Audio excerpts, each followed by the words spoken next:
Hey, how's it going, everyone? It's going well. People are still joining, which is good.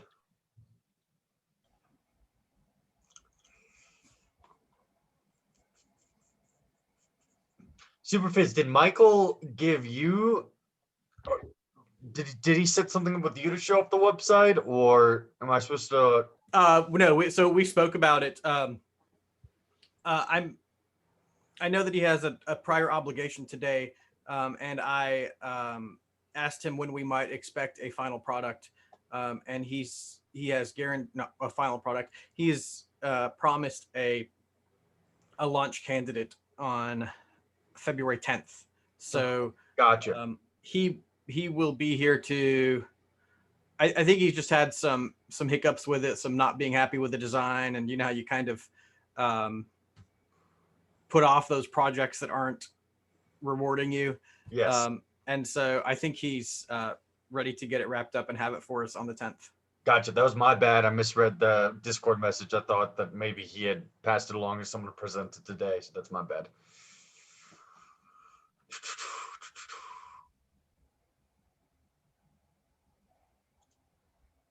All right.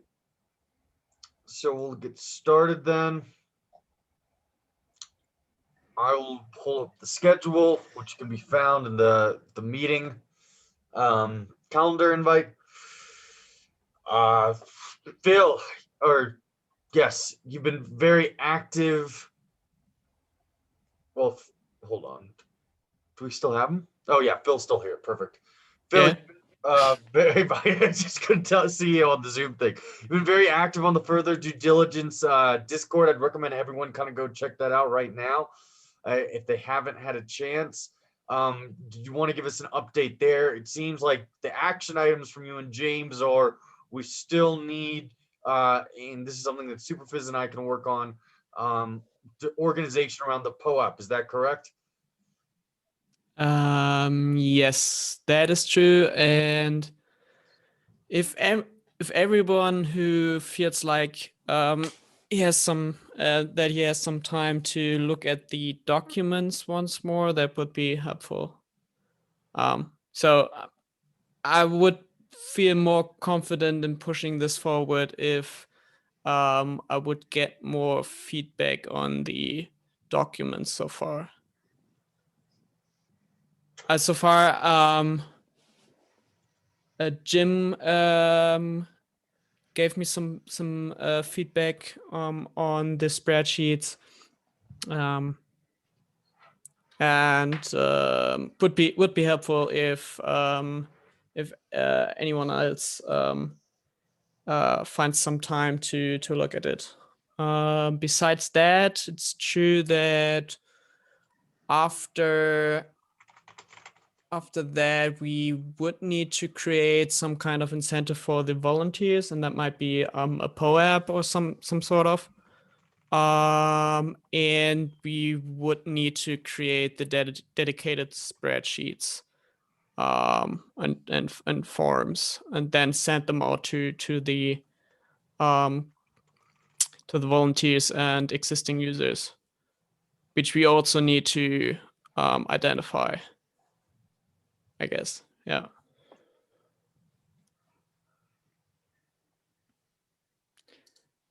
Awesome. So, in summary, guys, please take a look at the further due diligence channel. It's the last channel in our Discord. You'll find some links to spreadsheets and Google Forms that have been posted by Phil. You'll see some discussions that are happening there. Please check out those documents and give Phil some feedback. I can do what is the Discord link? Don't think I'm in there. We got to get, that's Felix. That's our bad. We'll work on getting you that Discord link. That's where all the action happens. And you'll find most of the conversations there. Hey Madison, can we have Felix do an intro real quick? Because I think this is his first time on. Yeah, absolutely. Yeah, sure. Sorry, actually, I think I missed the last one where I was supposed to maybe do the intro. So yeah, here I am. I'm Felix Lutsch. I work with Chorus One, who is basically a staking provider on a lot of different networks. I think around 16 now, and we also run ETH2 validators as part of Lido's validator set. And yeah, happy to be on here and hear what you guys have been up to. I was invited basically by Colin to join this, and I also filled out this form already. I think I didn't find the Discord yet, I think, and I'm excited to also join that and see how I can contribute to this effort. Welcome, Felix. If I could get you to post your Discord username in the Zoom chat, then we can get you plugged in. I'll send you a friend request. And Felix, you said you're part of Lido as well. Yeah, exactly. Like I know here I see JK here. So yeah, we're one of the initial node operators on Lido. Exactly. So that's basically like most of the ETH2 validators we're running right now is through Lido, essentially. Perfect. You know, I can ask you to do a favor right off the bat, if you don't mind. So we've been sending out this due diligence form to kind of all the different staking groups. I've sent it to Lido, I think twice, and to my knowledge, they have not gone back to us with the answers. So let's go from the top. How familiar, have you watched any of our prior videos by any chance? I have to admit I haven't. I did see this form though, and I filled it out for us, but essentially I filled it out to some extent for Lido too, I think, because that's like how we run the validators. So if you check my response, I think it could somewhat count towards Lido. Yep. So I'm gonna go through our process because I think it's gonna, it's important to go through how we're doing this. So right now, we're reaching out to different staking pools with this survey, and you've seen the survey since you filled it out, right? And we are then getting their answers and then having meetings and effectively rating their survey answers ourselves as a committee, red light, green light, yellow light, by answer. And we're taking it at face value initially. So we're just acting like, okay, they've given us the truthful answers. They've answered these to the best of their ability. We're going to treat them as if they are truthful. Then we then move that process into a further due diligence process led by Phil here.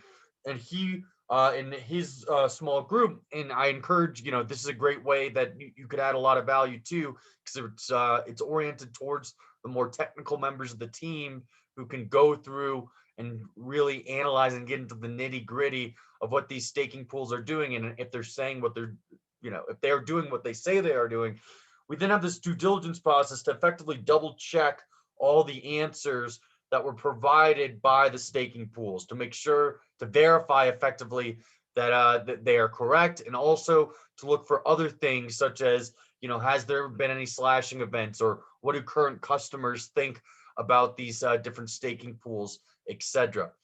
And then, right now our process is we're actually going to initially publish the red light, green light, yellow light rating that still hasn't gone through further due diligence, with a asterisk saying, hey, we're still looking at these.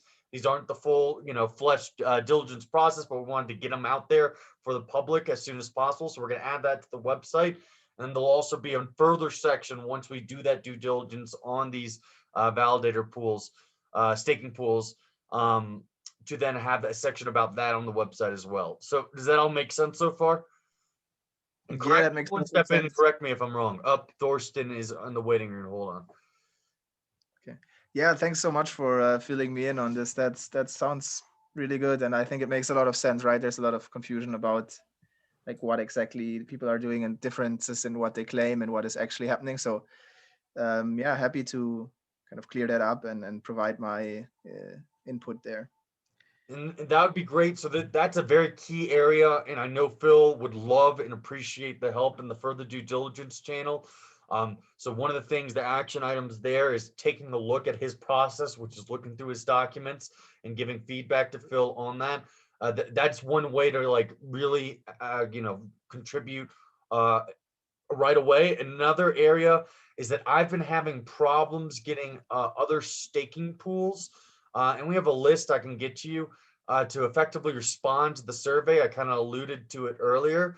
And I don't know if you have relationships with the other people who work at the staking pools. Maybe they'll respond a little bit better to someone like yourself rather than myself. That would be another area of help. Right now, I'm kind of banking on once these evaluations for their competitors are posted publicly, that they're going to be more incentivized to get back to me with answers. But another way to do it is, effectively have someone ask them those questions or ask them to fill out the survey who's a little bit closer to them and who they probably already know a bit better. And that goes for anyone, by the way. If anyone is familiar with these staking pools, and I'll make sure to post the list of the ones that we don't have. And if anyone has a relationship with the people, with the operators themselves, it would be very, very helpful if you could send them the survey, because I think that'll increase our chances of them responding positively and effectively filling out the survey.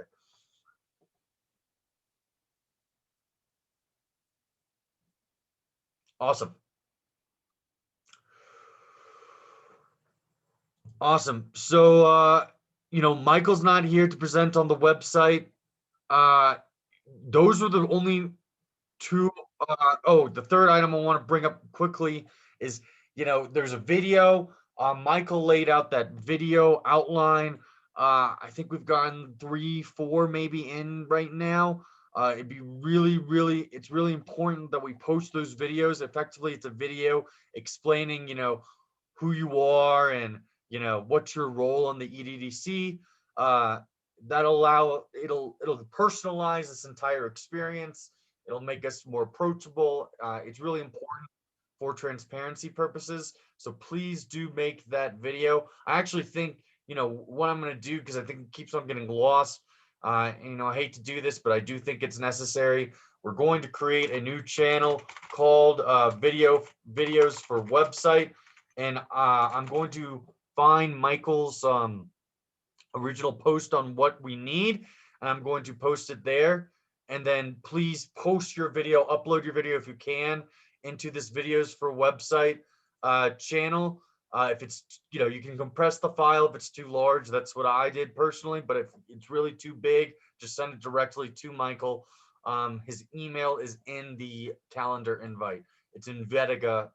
His Discord name's in Vetica as well, so you can DM him that way. Is it fair to say let's put a deadline on that for the week after we deploy the website? So the site should go up on the 10th, and then we could look for those videos to be wrapped up by the 17th. I think that's a great idea. And so one of the things I haven't done, I gave my video directly to Michael, but I'll go ahead and post it on this channel as well, so that people who haven't done it will have a frame of reference to say, aha, that's kind of what other people's look like, and I can make mine look a little bit like that, if that helps. That's a great idea. I'll also do the same. It's, this is not, it doesn't need to be polished. It doesn't need to be the most polished thing. You'll see from my video, I'm sure Superfizz is more polished than mine, so maybe you go off of his a little bit, but mine's not too polished. So there's no don't be spending an hour writing down a script and practicing in the mirror. Just just do it in 5 minutes and it's good, right? We can always update it later. It's more important just to have our faces, have the videos up there to kind of personalize the experience once we go live with these ratings, than it is to have the most pitch perfect, clean videos for all of us. Hey, Madison, would the videos, would you need that from all the newcomers as well? We'd love, yes, absolutely. Yes is the answer. We'd love to have, you're part of the committee now. We really do view you guys as part of the committee. So having that brief introduction of who you are and, what you've been doing on the committee, I think is very important for transparency purposes. Unless anyone has any objections. Yeah, Superfizz? I would just like to point out that for the new people, while we haven't completely set the stage, we view everyone that participates as a full and complete first-class participant. The only caveats to that are that there are some things that are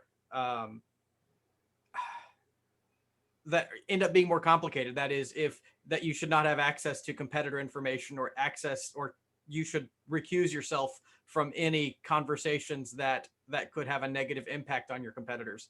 And that ends up being a self-control kind of thing.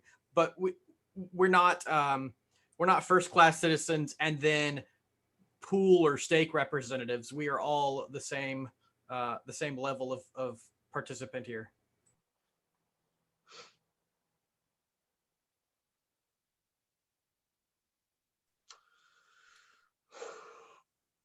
Agreed. And for anyone who's new, I talked about it earlier, but it'd be nice if you could like just raise your hand now and volunteer. Would anyone be willing to ask some of their colleagues at other staking pools, etc., for the answer to these questions? And if you think that's a bad idea because they're going to get a little testy about it, that I understand that answer as well. No, I think it's perfectly fair. I mean, Felix and I go way back already. Like, we know each other, so like we have a certain amount of trust, I think. And so like I think the same goes for any of the validators that like we've been in the industry with for a while. So like I'll definitely reach out a bit more to like some of the Chinese, I think, validators that are on ETH2 as well. So yeah, I'll be a bit more aggressive on these. That's perfect. And that's perfect. So I'll send you a list of some of the ones that haven't responded to us as well. But additionally, we didn't cover all of them. I'm sure you know, for example, of validator pools that we haven't thought of. So that's a great area. If you think of a validator pool that we haven't thought of, that's not on our list, we still want their answers. You can find, I think it's in the, it's pinned on the pool evaluation criteria page, if I remember correctly. Superfizz, do you remember where we put that, or it's on general? I'm sorry, I'm adding permissions. What was the question? Oh no. Yeah, the original, the vetting data request form is pinned on general. So you can actually send them that request form via general, via the form that's coming from general, and they can answer those questions and then will show up that way. So it's on a pin message there. I can go ahead and post that in the Discord chat as well, but let's all remember that the Discord chat wipes after the call. Oh, you're talking about the Zoom meeting chat. Yep. Yeah, sorry. So many. Nope, no problem.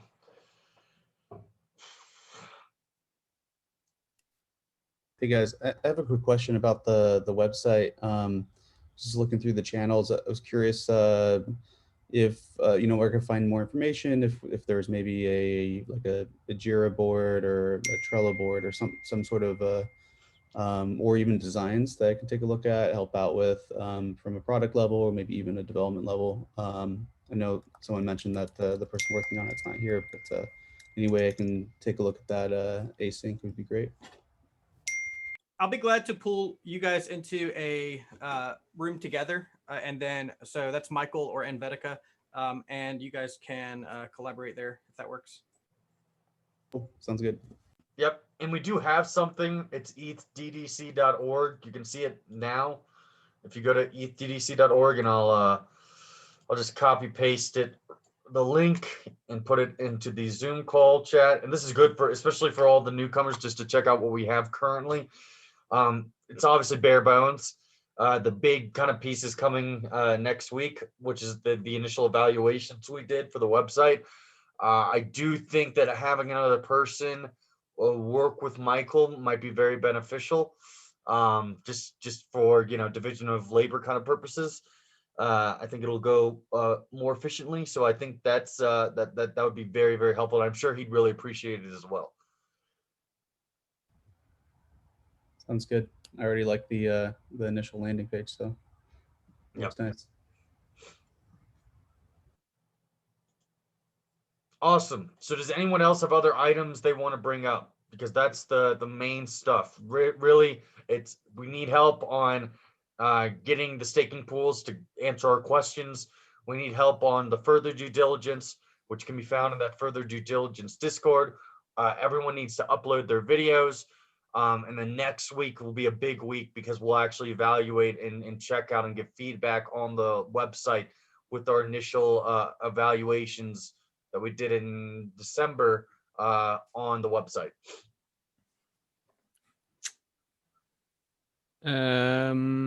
Do we have some kind of a list where we can see which pools already filled out the form or Yes. provided the answers? So where you can find that is if you go to the general channel, and you go to pin messages. Oh, pin messages. Yep, 4 different links here. And starting on the second one is when we get the responses, and that'll give you an idea of who's responded so far. Okay. Do we have a list on the pools that we reached out and that which haven't responded so far? I can And we have some sort of a list. It's not as organized as this one, but I can work on getting that more organized. and how do we have a process on how do we decide on which pool we reach out to? Because I'm currently looking at the at this list on Beacon Chain, beaconj.in, and it's quite long now, and I don't think that we've reached out to all of them. How do we prioritize? I like that process better than the process we came up with internally. Initially, it was like, and I don't know if that list was out there when we initially started this process. It was, okay, let's name all the different staking pools we can off the top of our heads, and let's reach out that way.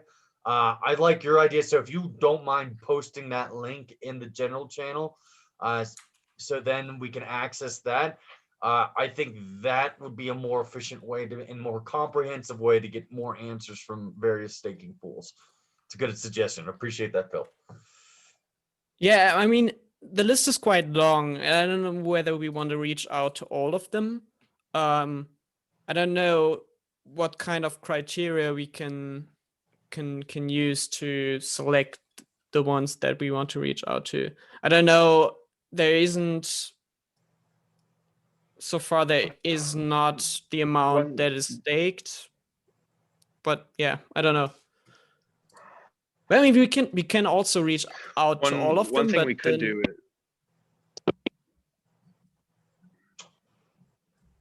Hey, Colin, I think we can hear you now. You're went in and out for a quick second. Yeah, sorry, I had bad service. One thing we could do is like if all these staking pools, I would assume they at a minimum have like Twitter. We could just through means of ETHStaker, through means of Phil or anyone individually, we could just do a Twitter shout out with the intake form and say like, hey, look, here's a deadline.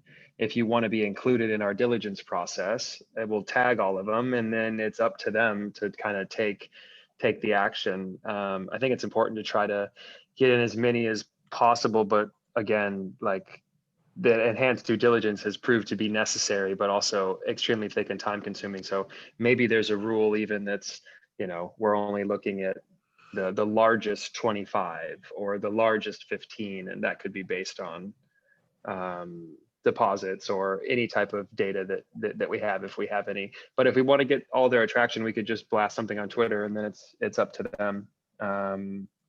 I'll take a look at the list. I haven't seen the updated list, but from a low scope perspective, I think that's probably the best way to do it.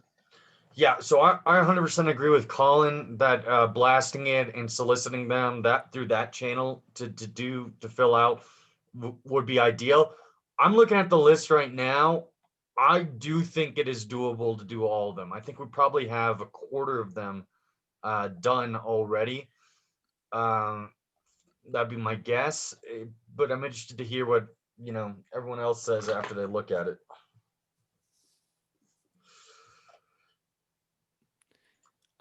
There's also the idea that we could ask Buddha if they can put the link to the forum, or maybe send them after a pool requested to be included on their list, that they get the link to the forum, so that we don't need to reach out to pools that sign up on that list by by ourselves, but they fill out the form instead. So I assume that more pools over time will be added to this list, and so this way we don't need to constantly Brilliant. look at it and see whether there are new ones. Yeah, so you Is said that there- Beacon Buddha operates this website. I mean, he works for Beacon Chain, as far as I know. Hey, Phil, let me jump in a little of that. Although I've recused from the blocking, the staking pool evaluation, I talked to Buddha quite a bit about that page, but it's been over 2 months, so I don't have a good update.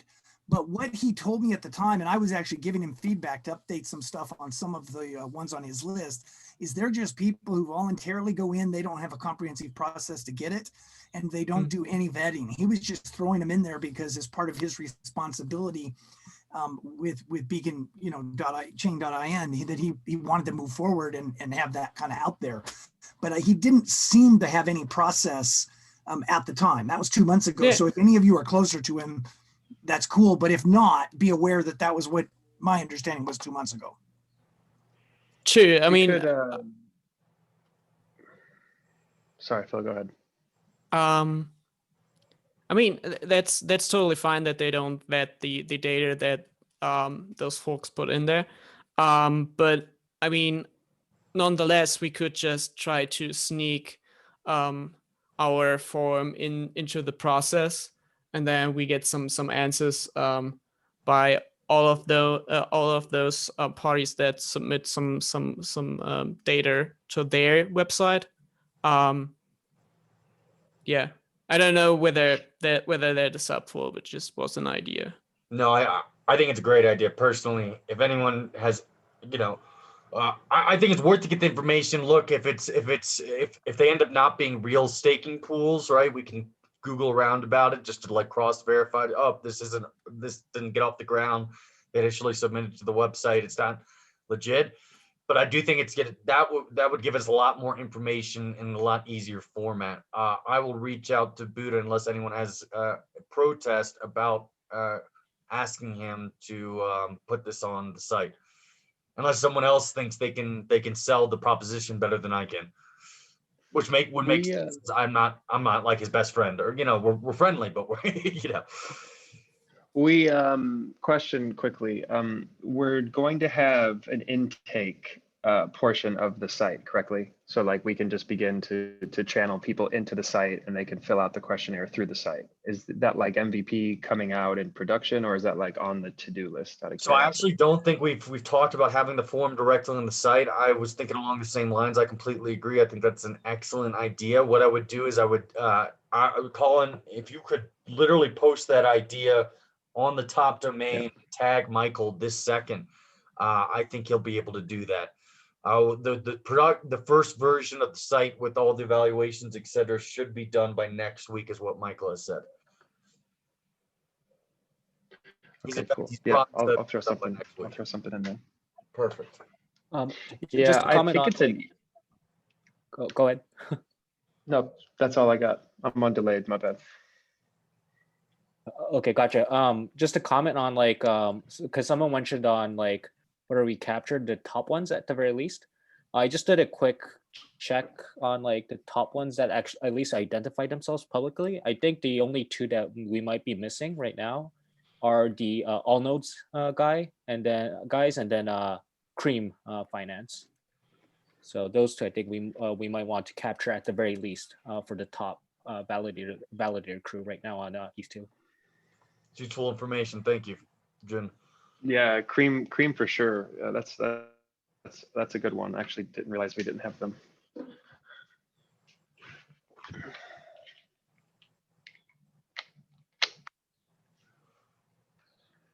Awesome. So, we'll work on building out better processes. I'll reach out to Buddha. We'll hopefully have a form for these questions on the website. Twitter, Colin, this was your idea about tweeting it out, right? If you don't mind offline, just like quickly working with the Twitter accounts, whether that be ETH validators, through Superfizz, etc., just to like pose that idea and get it executed. That would be very helpful. I don't think it'd be too much either, too much work. And besides that, I think those are the new strategies we have to get answers. And then obviously once we have the evaluations up, that'll peer pressure the ones that aren't there to have theirs up.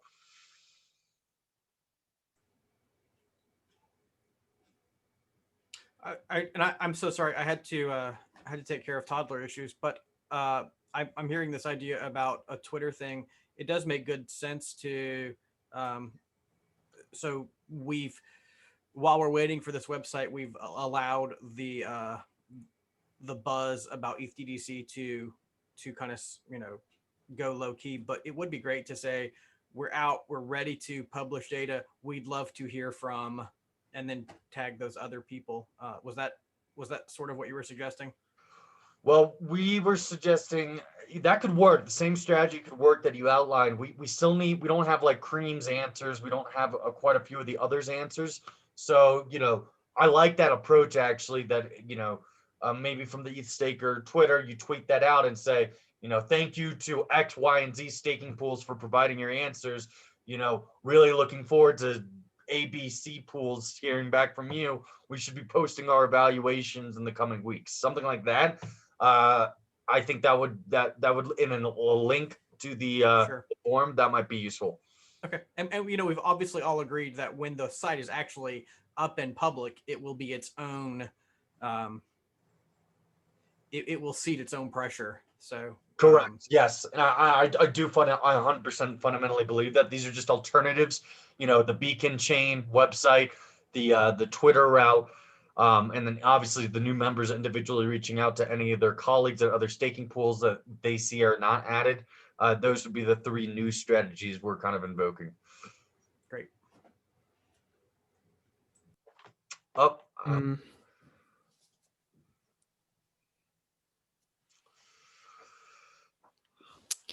On another or similar topic, currently on the ethereum.org website, it links to this Beacon Chain list of service providers. When we have our website ready, it would be an idea to also make a pull request on the ethereum.org website repository to include a link to the EDDC website. Yeah, that's a really good idea, Phil. Not only could we make a pull request, but I'm happy to reach out to some of my contacts there. I think they would be willing to do it. I know Superfizz has much closer contacts than I have at the foundation. I don't know if he'd do that, but I'm happy to do it through the ones that I've made. Sounds yeah, good. I mean, honestly, I'm not even sure it's a contact thing. It is just good common sense. And even if we didn't have any contacts, I think it's so easy to just say, hey, this is something we did. And I have no doubt that they would slurp it up. Yeah, we'll definitely, the moment we have a public ready product, we'll begin sharing it with anyone who will look at it.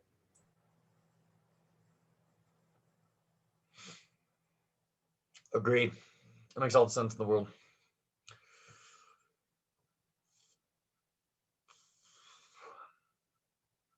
Awesome. Any other items that people want to bring up? Superfizz. I worked on the scheduling a little bit. We agreed that it would make good sense to split up. I know JK is probably up at 2 or 3 a.m. again. Good morning. Sorry. So if you haven't completed that scheduling form, please do that. If you are watching this and you're interested in participating, we will get the scheduling form posted to the bottom of the YouTube video. Or you can reach out to me, Superfizz #1038 at Discord, and I'll get you a copy of the scheduling form. This is not for people who are here now. We really want to reach out to people who haven't been able to make it because of scheduling problems so that we can include you. And what I'm looking at is scheduling these meetings 12 hours apart so that we're catching people on either side of the globe.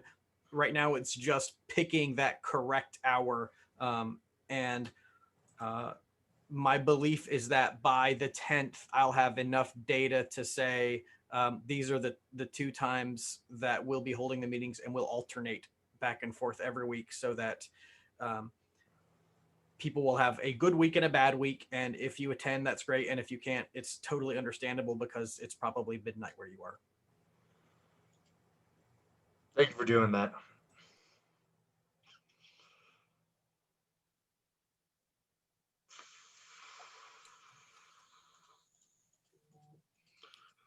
Yep, so make sure you fill that out. I just filled out mine real quick. Any other things that people want to bring up? Are there any updates on the slashing front? I mean, there have been some slashings going on again. The one day that you desperately need JCon to come, and he's not here. So from what I've heard, it's more of the same. People creating automated failover and that biting them, right? I mean, I can go on. I'd say smart people can not consider everything, and smart people can write software with bugs, and not letting failover bake for half a year to a year on test before you deploy it in main is bold. Let's put it that way. I did see, I cannot source this right now, and I saw it late last night. I did see a post from a person who was involved with the incident that said that a postmortem would be coming out. So I think just to be fair to that organization, it's best that we wait until they have a chance to speak for themselves. And I wish that I've been asked for this screenshot from a couple people, but it was public. I just cannot remember where I saw it. But I am under the impression that a postmortem will be coming out. Great. Yeah, Prismatic Labs came out today and had an update, and they said, look, automated failover is difficult. Just take the downtime. The penalty is not that great, and resolve your downtime. So far, from what it looks like, no client has ever caused a slashing. It's all been operational issues.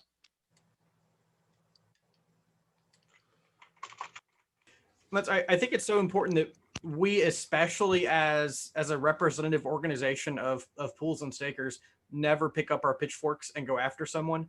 Our ultimate goal is for all of the pools and service providers to be as successful as they can be. And so mistakes are going to happen. Stress is high when that happens. And our role should be really to reach out and say, as a staking community, how can we support you?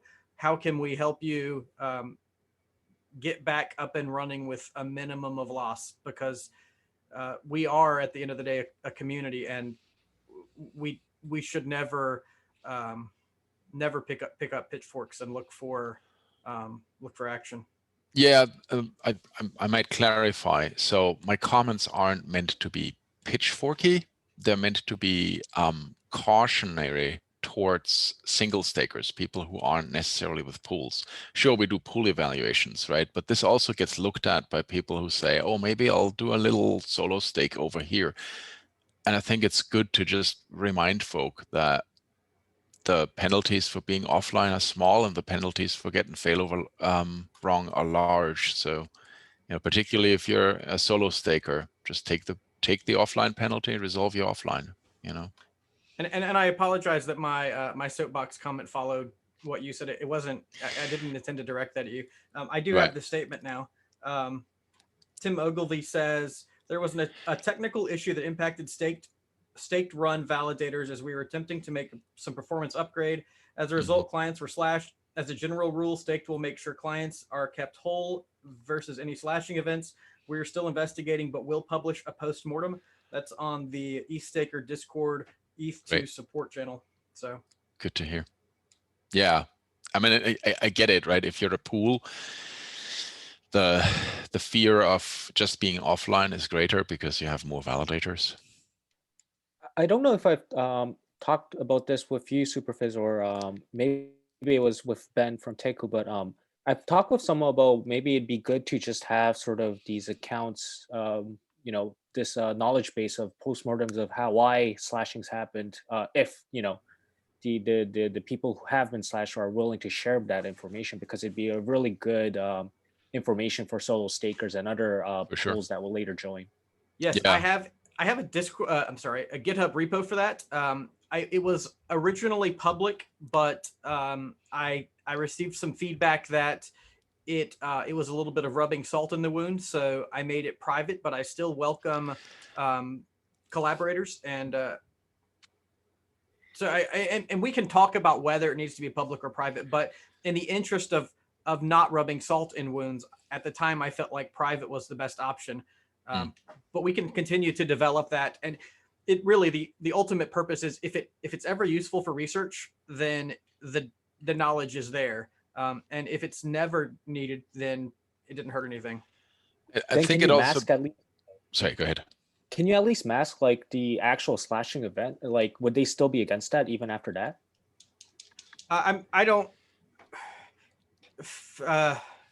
I'm willing to discuss ways that we can leave it public. I like for it to be public. What I don't want to do is to be seen as a gotcha kind of person, because it's not the goal at all. So I'm willing to discuss with you or anyone ways that we can help that information be public without rubbing salt in wounds. Right. So it also depends on how granular we want to get, right? If you are very high level, then for every single slashing event so far, the answer is it happened because a validator client had validator keys that were running in 2 locations at the same time. Period. That's it, right? If we go deeper into details, then it might be, oh, because we did this thing and did not think about that eventuality, and this is what we learned. However, that makes it somewhat identifiable, right? Depending on what people know about infrastructure, specific infrastructure. But yeah, if we want to get that granular, it would be helpful to people who are creating failover processes and software to say, oh yeah, we need to think about that, we need to think about that, etc. But for a solo staker, very high level, don't fail over automatically and run your keys in one location. That's it.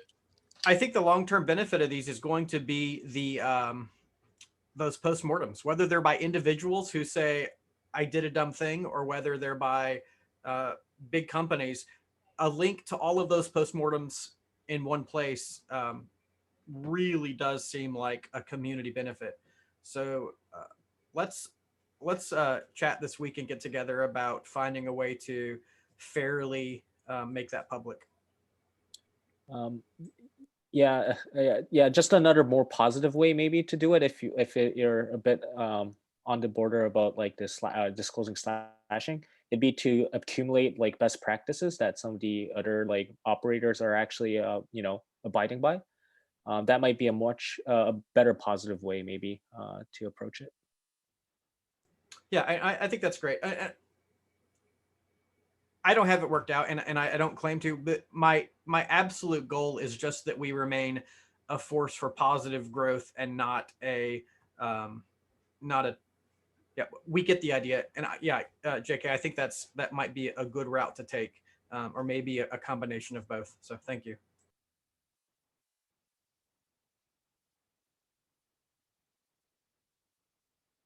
Awesome. Well, if there's not anything else, then I'd say we adjourn a little bit early today.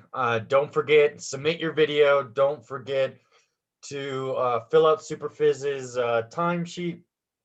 Don't forget to look for those who want to help Phil and check out Phil's process in the Further Due Diligence channel to check that out.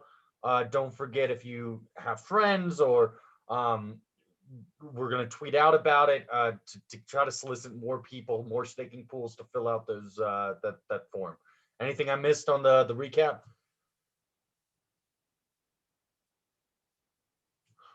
Awesome. Well, looking forward to seeing everyone next week to go through the website. Thank y'all for coming. Thank you guys. Take care. Bye. Felix, glad Thank you you. joined us. Glad everyone else made it.